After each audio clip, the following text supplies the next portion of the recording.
मुद्दे की बात तर्क के साथ, बारीक पड़ताल, सुलगते सवाल, पक्ष विपक्ष, पत्रकारिता निष्पक्ष। सबसे बड़ा सवाल देश का है। सवाल देश का है। सुनील राउत के साथ वीके न्यूज, राष्ट्र के नाम।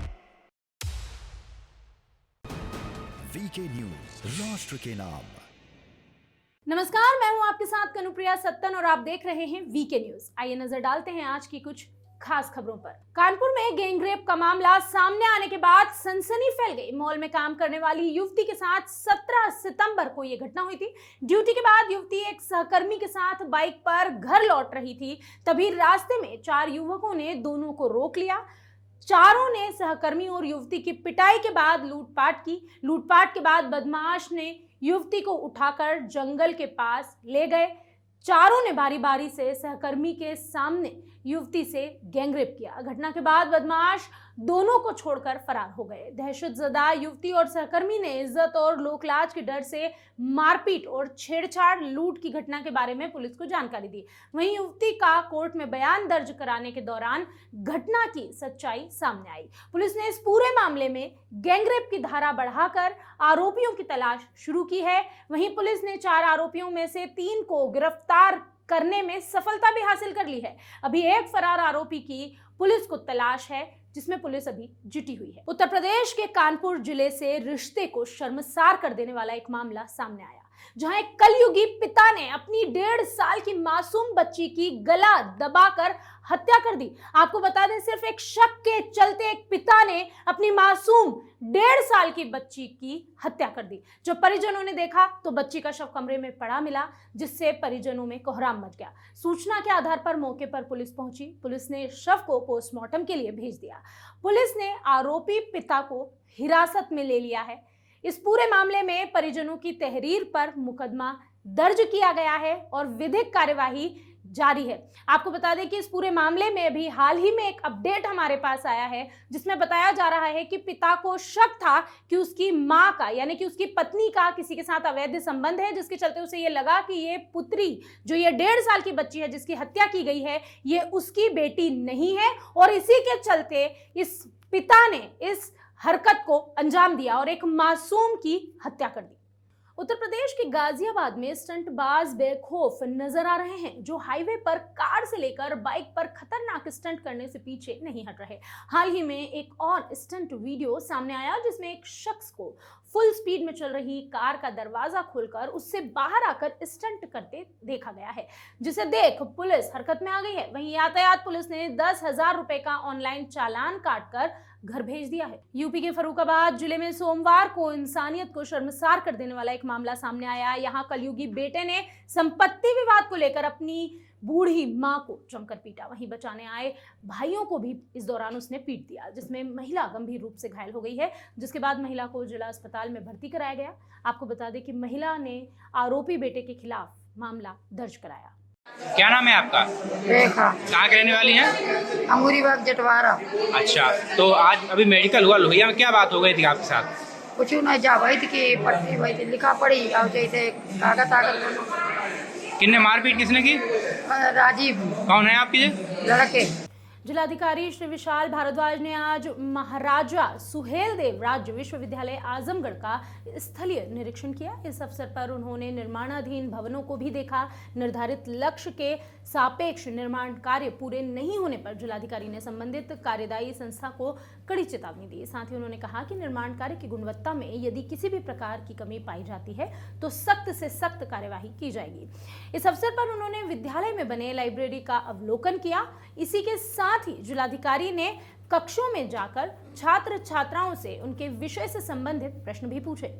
देश के मशहूर टीवी प्रोग्राम कौन बनेगा करोड़पति का नया करोड़पति यूपी के आजमगढ़ जिले से निकला है। रानी की सराय थाना क्षेत्र के अवंतिकापुरी गांव के निवासी जसलीन कुमार बहुत ही साधारण परिवार से हैं, जिन्होंने अपनी जानकारी के दम पर 1 करोड़ रुपए का ये इनाम अपने नाम किया है। मुंबई से लौटने के बाद गांव वालों ने उनका जमकर स्वागत किया। जसलीन ने कहा कि इनाम के पैसों से वो सबसे पहले अपने कच्चे मकान को पक्का करवाएंगे। कौन बनेगा करोड़पति में 1 करोड़ का जीता है पुरस्कार, क्या कहेंगे, कैसा लग रहा है आपको? कौन बनेगा करोड़पति में जो मैंने 1 करोड़ की धनराशि जीती है सर, ये बहुत बड़ी रकम है मेरे जीवन के लिए। इतना बड़ा पैसा, इतना बड़ा अमाउंट मैंने देखा नहीं था, और वो जब मैंने विन किया, जीता, तो वो मेरे लिए बहुत ही गौरव की, बहुत खुशी की बात है, और शायद मैं इसको कभी भूल भी नहीं पाऊँगा।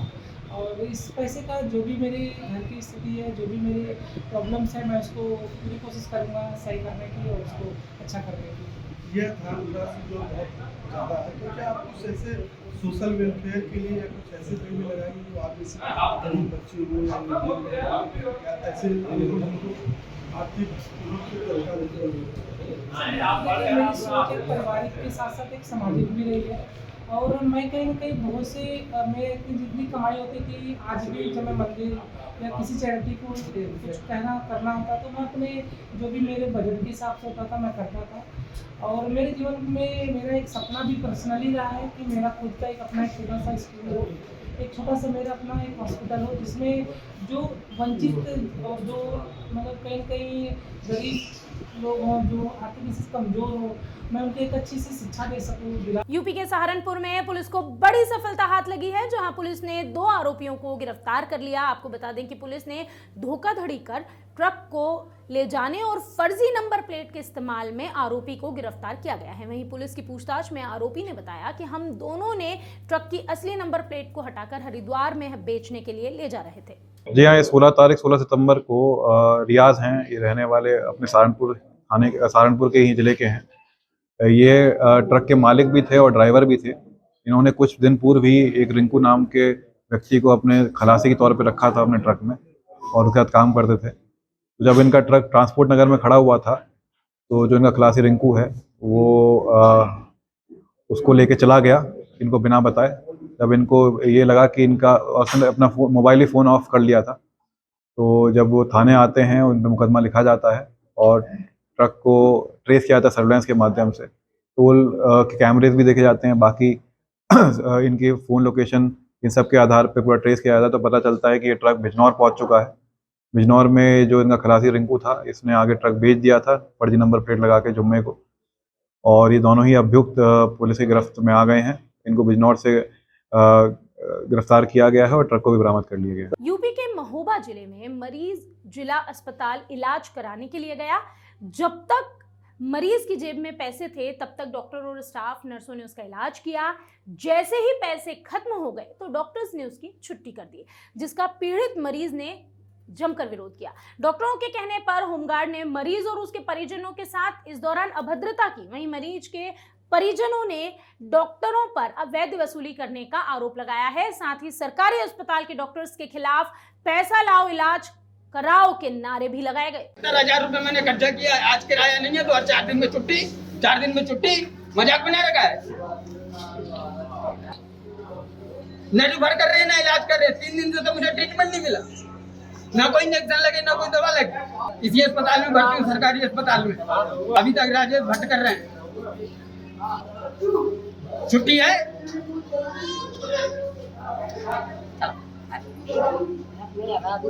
अरे छुट्टी क्यों है ये बताओ ना पहले। अरे आपके यहाँ इलाज नहीं है।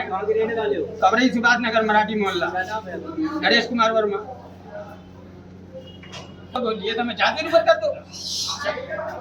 अब ये मतलब थोड़ी कि हर 5 दिन में 5 दिन रुके, 3 जगह फिर भागो जीवन भर अस्पताल ही भागते रहो। छुट्टी है, उसको आराम नहीं मिल रहा। 2-4 दफे छुट्टी भी कर दी है, हम बार-बार ले आते हैं, मगर क्या करें। अब डॉक्टर साहब आज है तो छुट्टी कर दी, 3-4 दफे छुट्टी कर दी।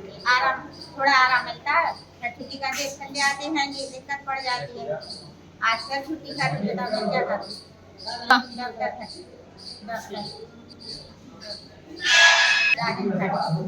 तो बहुत कमजोर है।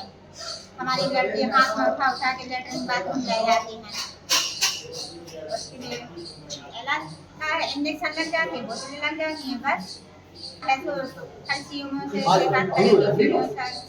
आज मैडम ने कहा सर्वे के कारण ये थाने गई थी और इनकी छुट्टी कर दी। तो आज हमारी लड़की की छुट्टी कर दी। जी हाँ, हमारी लड़की का नाम है सना, हमारा नाम है अभी के लिए बस इतना ही। बाकी खबरों का सिलसिला लगातार रहेगा जारी। आप जुड़े रहिए वीके न्यूज के साथ। वीके न्यूज, राष्ट्र के नाम।